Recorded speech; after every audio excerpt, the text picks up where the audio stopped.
Hi there. Thanks for joining us on today's half-hour informative journey inside Jamaica Magazine. I'm your host, Adrian Atkinson. Coming up, Western Roundup returns. Plus, our Healthwise segment continues to focus on COVID-19. Sit back and relax for these and much more. It unfolds right after this important message. Jamaica, I can help you protect our citizens. Jamaica Eye will play a part in increasing your public safety. Jamaica Eye is part of an island-wide network of camera surveillance systems designed to increase the safety of you, our citizens. If you have a camera system outside your home or office facing a public space, log on to jamaicai.gov.jm today. Jamaica Eye, we're all connected. The Ministry of National Security, creating a safer and prosperous Jamaica.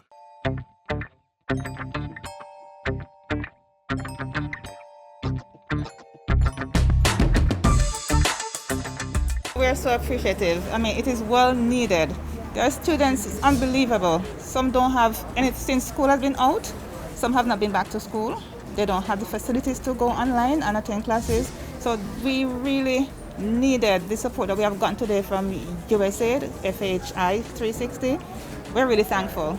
COVID-19 has had a severe impact on all of us as Jamaicans, but government in collaboration with stakeholders continue to play their part in ensuring no one gets left behind. Today, we see how individuals have been benefiting from these partnerships. Stay with us.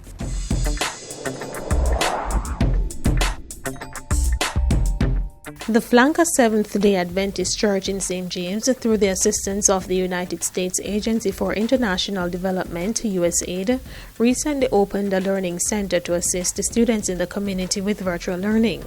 The center is open to students on weekdays and offers free internet access as well as the use of digital devices by students from 8:30 a.m. to 3:30 p.m. under strict COVID-19 guidelines.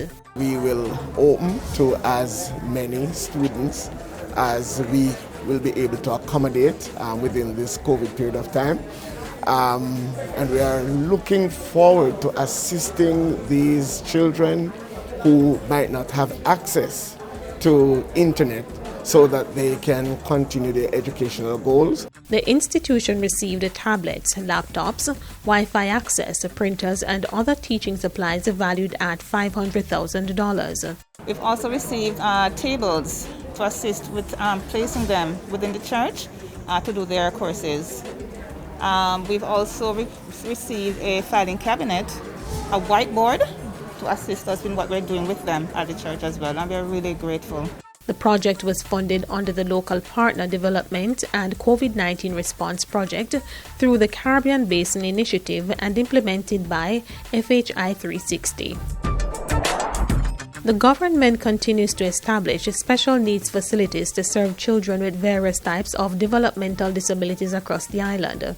It is for this reason the Ministry of Labour and Social Security launched its Early Simulation Program, ESP, Mobile Service Unit at its St. Elizabeth Parish Office in Santa Cruz. The unit, which was retrofitted at a cost of $12 million, will facilitate assessment and registration of children from birth to 6 years old. As a ministry, we are convinced that there is need for this kind of service as offered through our early stimulation program right across Jamaica. When you look at the numbers over the last 5 years, in 2016, the registration levels were just below 1,500, 1,450 something. And currently, we have more than 3,000 students, children, registered for participation in our early stimulation program. Among the disabilities being managed by the program are cerebral palsy, sensory impairment, autism, Down syndrome, developmental delay, psychosocial deprivation, behavioral problems, including attention deficit hyperactivity disorder, ADHD, and intellectual impairment, among others. Currently, there are 5 early simulation centers across the island. 2 are in the corporate area, 1 each in Portland and St. James, and the recently established one in St. Elizabeth. Farmers in St. Elizabeth are praising the government for the recent move to buy back over 10,000 pounds of tomatoes through the Ministry of Agriculture and Fisheries buyback program. Couldn't get them sell, so thank God to the buyback program. If it wasn't for it, then everything would have spoiled. Very a good program, you know. Yeah. The early part of last year, they say something rather so. And have some again, I say to rather so. The program is very good. The St. Elizabeth Parish Office of the Rural Agricultural Development Authority, RADA, has been tasked to oversee the program in the parish. The tomatoes purchased will be redistributed to outlets in other parishes to be resold. Let me start by thanking the farmers for their resilience. The farmers themselves suffered serious setback in the last quarter. The buyback program is a part of what is the guarantee, the assurance that the farmers have that even though we have the COVID-19 situation happening now, which has decimated the main market, we had been putting resources in to ensure that the farmer's produce is taken off once it is produced, so that there is minimal wastage and that the farm family can continue to be sustained. More than $30 million has been allocated to purchase the excess produce.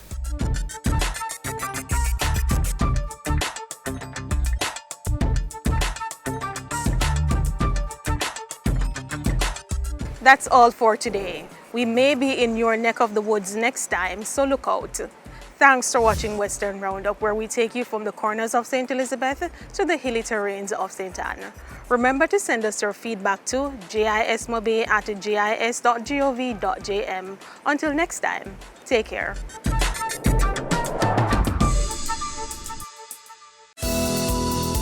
Reduce your risk of viral illnesses like the flu and coronavirus. Wash your hands frequently with soap and water. Cover your nose and mouth when coughing with a tissue and dispose of it. Avoid close contact with anyone with a cold or flu-like symptoms. If you become ill, please visit your doctor or the nearest health center and share your travel history. The flu and coronavirus can kill. Let's protect each other. A message from the Ministry of Health and Wellness.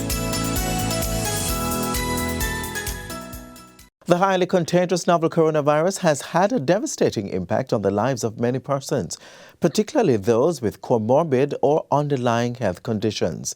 Studies have been ongoing to assess specific damage the virus may cause the body. Our next feature looks at the effects of COVID-19 on the heart.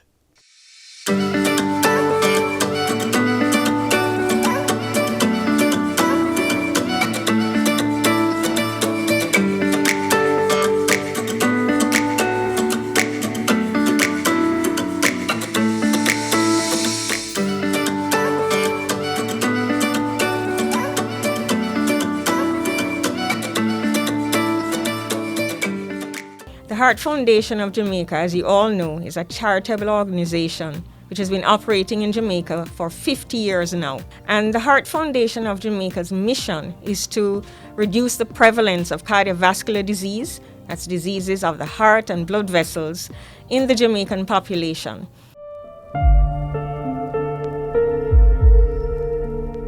We are particularly interested in COVID-19 at the Heart Foundation of Jamaica, not only because we have been affected by all the economic, financial, social restrictions, but also because COVID-19 seems to have a particular impact in people with heart disease. And even in people who don't have heart disease, there are cardiac complications which develop as a result of COVID-19. One of the mandates of the Heart Foundation of Jamaica, one of the messages that we want to give is this: continue following up your medical conditions, continue screening for heart disease and the risk factors for heart disease. In terms of the screening, the cost of doing the heart test or the ECG is $2,500. This would include meeting with the registered nurse, having the ECG done. If it's abnormal, it will be read by a cardiologist. It also includes a blood pressure check and the height and the weight check. We would also recommend a blood sugar test, which is $600, a finger prick, you get your result in 3 minutes, and a total cholesterol check, $1,200, which also is the same finger prick to your blood sugar check.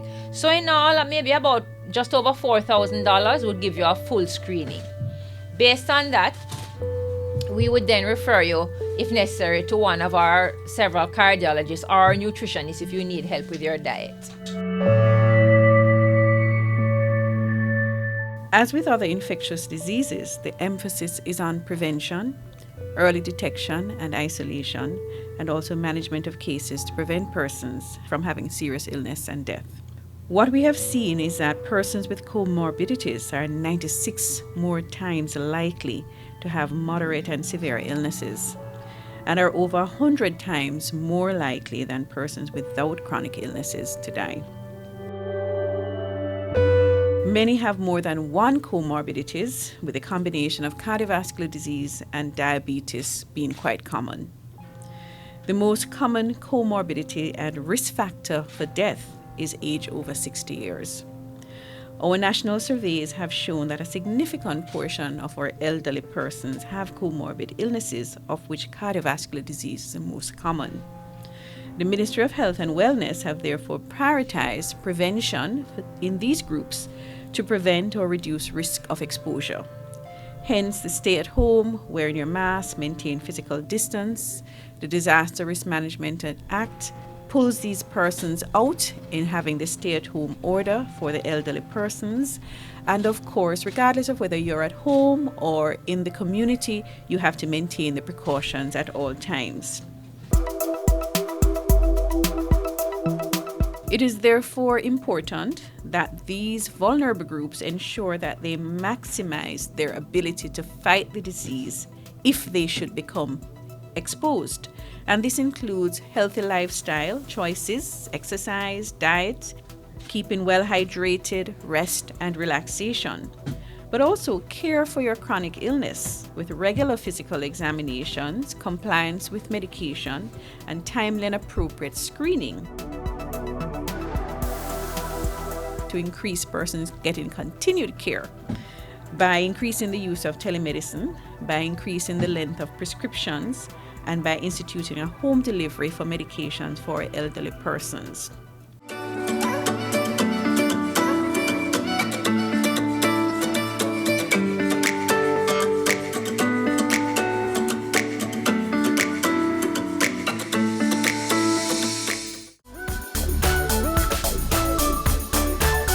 What do you need to know about masks for your children? You want to ensure that the mask fits your child snugly, as in it covers their nose, their mouth, and it fits neatly at the side of their face, no gaps. You want to get your children some washable, breathable mask made of fabric.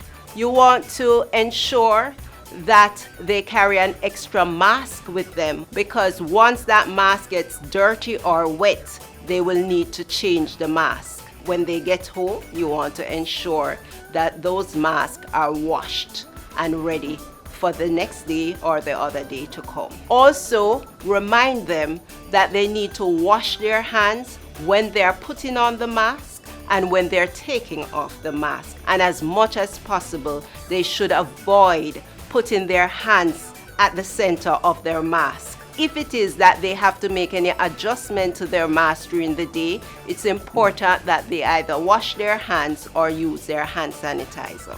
Mask wearing is a new normal. Let's get it right. Senior citizens are staying home more during the pandemic to keep from catching the virus.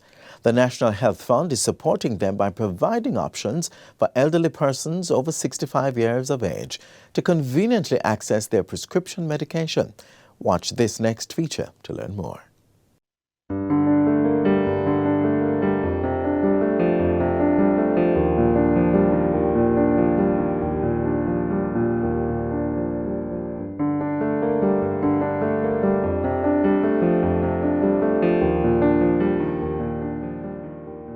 Senior Senior citizens in the cohort 60 years and older represent the fastest growing demographic segment of the society, as more people are living longer. This changing dynamic has prompted the government to ensure improvements in the level of responsiveness to new expectations and needs of our seniors. The need for quality healthcare is top of the list. One aspect of quality healthcare service is the prompt access to affordable medication. So the Ministry of Health and Wellness, through the National Health Fund (NHF), has been leading the government's charge in providing critical supplies of medication at subsidized costs to persons in need. That includes seniors. The NHF has been improving its service by employing ingenious means of delivering medication and reducing waiting times and overcrowding at prescription outlets. We are using a number of services in order to make it easier for our customers. We have the Prescript mobile app. We have a drop-off and pick-up service. We have scheduled refill for persons who come to the pharmacy frequently with the same medication. And we have a number of other initiatives in which we contact clients to work out easy ways for them to receive their medication.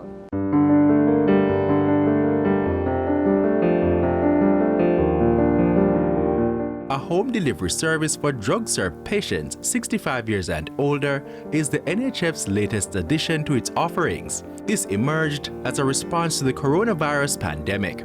As most people know, the NHF is a customer-centric organization, and with COVID-19 we actually looked at different ways of better serving our customers. Medication delivery is an idea that we have had under active discussion for a number of years, and we found that this was an opportune time to implement this service. This new service is available to drug-served patients on the NHF's scheduled refill program who have monthly appointments to pick up their medication at a drug-served pharmacy. So for these patients, we give them 2 months supply of medications, basically. And the feedback is just excellent. It's really great.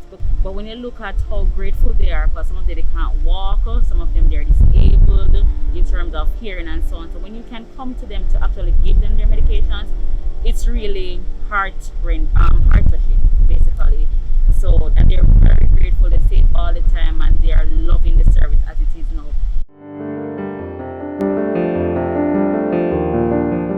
This was started in St. Thomas, and we've expanded into Kingston and St. Andrew, as well as in St. Catherine.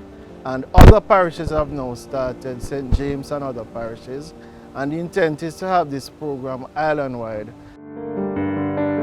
The NHF's home delivery service is set to benefit approximately 30,000 beneficiaries over 65 years of age, as well as other vulnerable groups that the fund believes can benefit from medication delivery. We just received a call, asked if we would want it to be delivered, and we readily accepted it. The wait can be very long. I know they try to cut back sometimes by using the scheduled thing, but even then you have to go, and sometimes they wait up to an hour. So this is just ideal. Patients may want to check out the NHF's online avenues such as web chat to indicate their need for delivery service. Persons can text their name and their drug-served pharmacy to 876-219-9937 or 876-219-9929. They can also call the NHF at 876-906-1106 from 8 a.m. to 4 p.m. weekdays. I take the opportunity to commend our pharmacists, our pharmacy technicians, and all the team who facilitated this. This is a good service, man.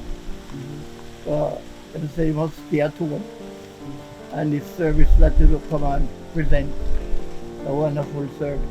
We are loving the service. We really appreciate it, and we wish it would continue.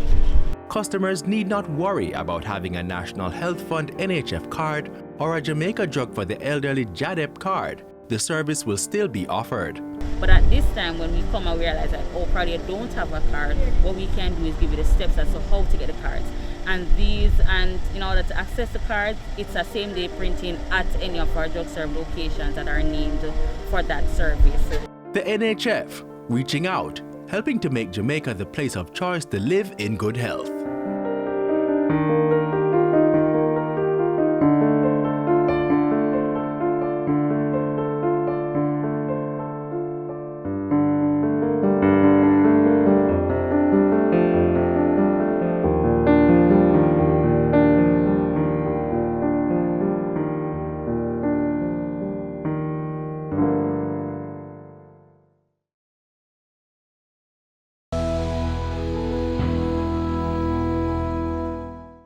I'm Helene Davis-White, President of the Jamaica Confederation of Trade Unions. Our vision for a transformed public sector is one in which the workers will be happy providing efficient and effective service to the citizens of Jamaica. And that will be accomplished when the environment within which they work is conducive to them being able to deliver efficient and effective service, and one in which they are properly compensated for the work that they do.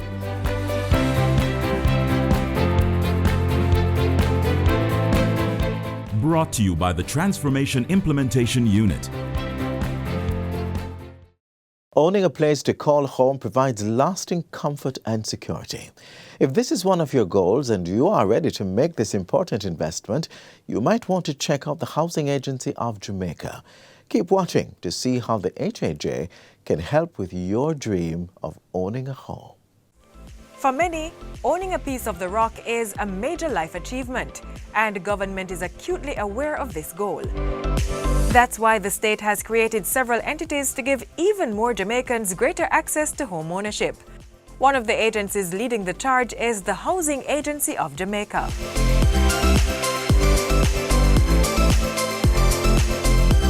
Our developments consist of building housing units, providing service lots, regularizing informal communities. So we cover the entire sphere of housing development. Once the National Housing Development Corporation Limited, the entity has been operating as the Housing Agency of Jamaica HAJ since 2008.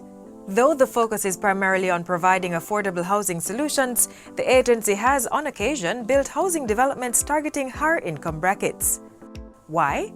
The HAJ is a self-financing agency of government, so it is responsible for its operational costs. The entity has a proven track record in constructing housing solutions. Among the completed projects are Greater Portmore, Oaklands, College Green, Pines of Karachi, Mona, and Portmore Country Club 2. And plans are already in place for other projects to be built across the length and breadth of Jamaica. We have 772 housing solution development working on in Rhine Park, St. James. It's a mix of 2-bedroom, 1-bathroom housing units, 1-bedroom apartments, townhouses, and 3-bedroom, 2-bathroom houses. Phase 1 of the project, which consists of 152 units, went on the market in January 2021. There's also the 1,650-unit Catherine Estates housing development in Bernard Lodge, St. Catherine.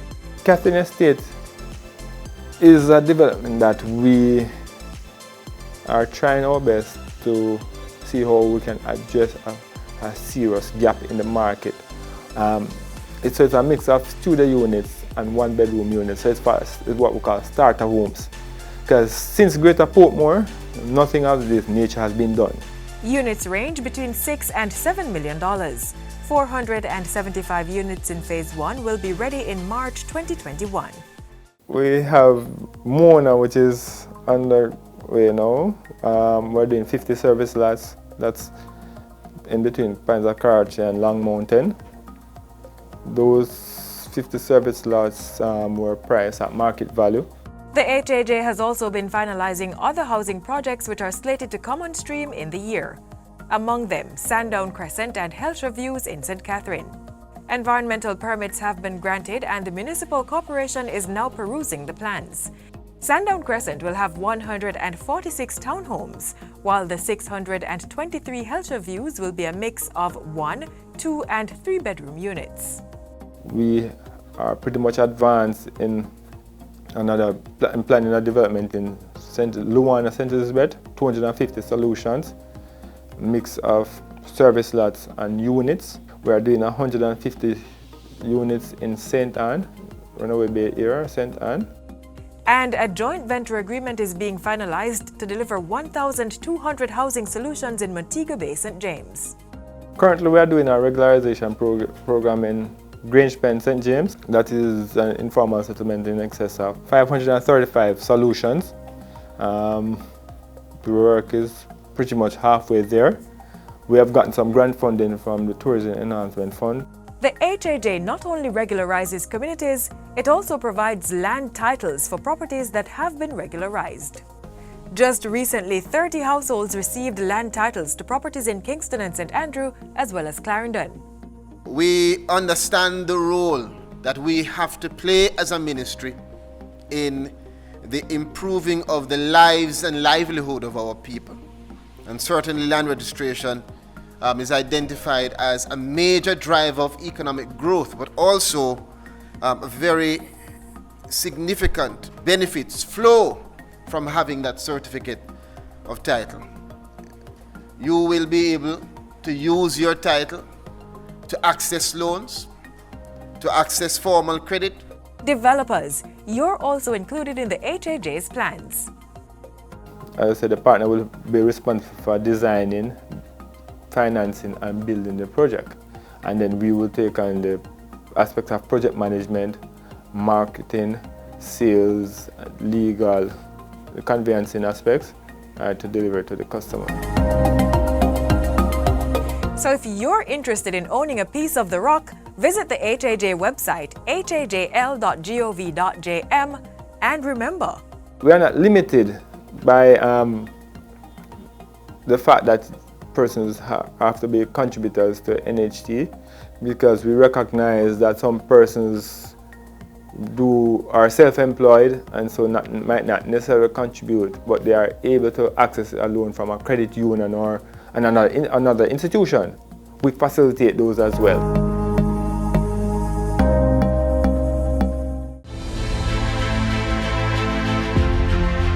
Informing. Jamaica today confirmed its first imported case of coronavirus. Educating. If you follow the recommended procedures, it is highly likely that you will not get the disease.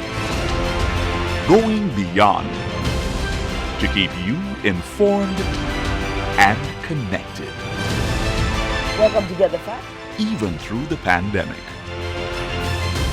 Helping you stay safe while we protect ourselves. Dependable. Impactful. Accurate. this is your JIS News. Credible. Trustworthy. Every day, everywhere. Serving our customers proudly.